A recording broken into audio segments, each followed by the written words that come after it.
want to clarify a query that Louis raised regarding the setup of VPS, and I'm just going to run through how we've set it up and to demonstrate to Louis how we get our FXBlue operating and all of those components working on our VPS. So I'm just now going to, I'll just share my screen. All right, so I'll just explain how we've set this up. Now this is, we're operating our SQX programs on this one, Louis, but the same thing's going to be for your in-house programs. Right. So we set up our first tab. Now what I've done here is I've used actually an instrument called Dash. It's not, this doesn't mean dashboard. This is an instrument called Dash, which is, I think, one of the cryptocurrencies, but I use it to house my FXBlue. Right. The reason we've chosen that is because we're not going to trade that, so that avoids any confusion. Okay. So it's just, yeah. Okay, I got you. Understood. It's a market we will never ever trade. So right. I've just allocated that market to our FXBlue, and what you do from FXBlue, you download their, I think it's called their publisher. Right. I'll just see where it is. Well, actually, I created an account, Rich, but I think there's a user guide on there that I haven't had a chance to look at yet. So I'm sure that'll explain everything.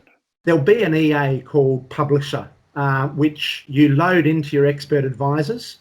You'll see it here in the navigator menu, FXBlue Publisher. Yeah. And then what you do is when that's loaded and you bring it onto your chart,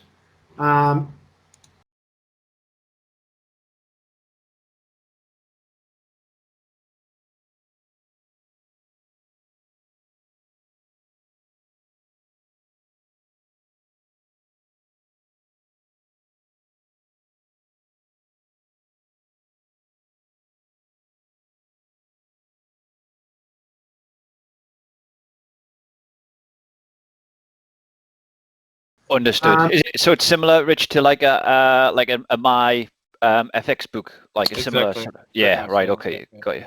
Right. So why did you go up for this one as opposed to that one? Is this one get better functionalities or? This is good because it does portfolios. Okay. So, like, it's very good for portfolio work, and also, if, for instance, we run one account off this particular account, which is Pepperstone. And say we had another broker, say FX Open or something like that as another broker. If we put them onto FXBlue as another account, you can link the account so you can then give a consolidated portfolio across all accounts on FXBlue. It's very handy. Right. So in other words, you know, as we're getting bigger and bigger with our diversified portfolios, we don't want to be necessarily limited to one brokerage account. We might need to span across multiple. So that's a really good reporting function. Right. Understood. Yeah.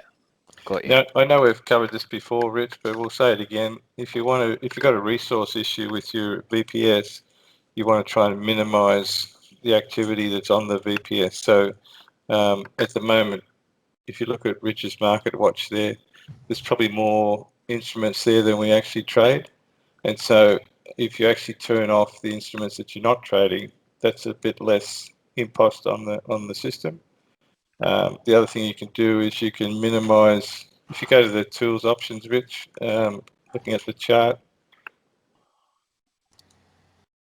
if you look at the maximum history there, you can see we've only got 10,000 bars in there. The default is a lot larger.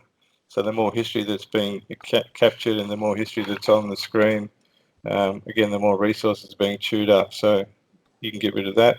There's other things you can get rid of on here. You can get rid of the show trades and show open, high, low, close. Rich has chosen to leave them on, but you can get rid of those. Also, if you go to a normal chart and have a look at a typical chart, you can see there's some text on the right-hand side that comes from the EA. Again, if you've got the option, you might turn that off. The less information that's been asked to display on the chart, the better.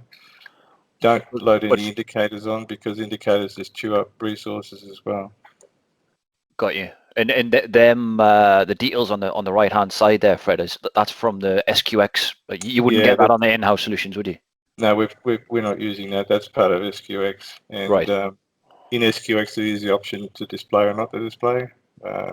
Richard's happy to see it there, and we've got 58 trades or something running at the moment, and we haven't run into any resourcing issues. But depends on your VPS and memory, etc., that you're subscribing to as to how much information or how much resource takes up.